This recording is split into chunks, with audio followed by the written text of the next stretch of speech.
तून लाडका भाऊ योजना तत्कालीन मुख्यमंत्री एकनाथजी शिंदे साहेब आणि आताचे उपमुख्यमंत्री एकनाथ शिंदे साहेबांच्या माध्यमातून ही लाडका भाऊ योजना महाराष्ट्रामध्ये आली होती। महाराष्ट्रातील 1,34,000 विद्यार्थ्यांना हा रोजगार उपलब्ध झाला होता।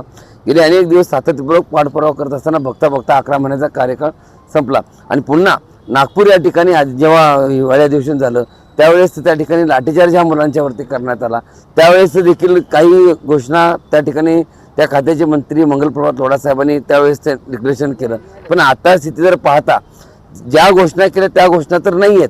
त्यामध्ये 10% आरक्षण आहे, 6 लाख रुपये मिळतील अशा सगळ्या घोषणा केल्या होत्या, त्या देखील आता साधा त्याचा GR देखील निघालेला नाही आहे। ही एक दुःखाची बाब आहे। त्याबरोबरच आज महाराष्ट्रामध्ये एवढी बेरोजगारी वाढलेली आहे, एवढ्या मोठ्या प्रमाणामध्ये वेगवेगळ्या माध्यमातून लोक रस्त्यावर उतरतात।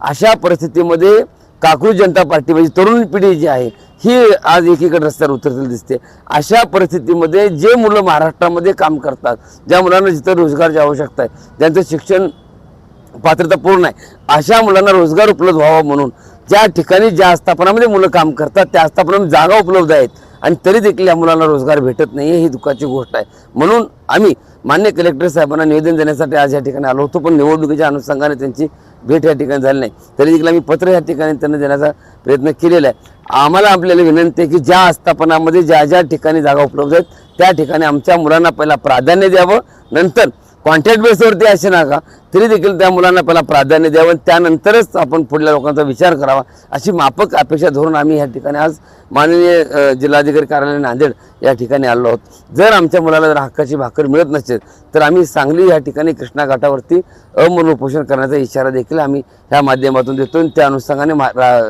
नांदेड जिल्ह्यातील प्रत्येक तालुक्यातील युवा प्रशिक्षणाचे जे जिल्हाध्यक्ष तालुका अध्यक्ष फक्त प्रमुख व्यक्ती आज माझ्यासोबत उपस्थित आहेत।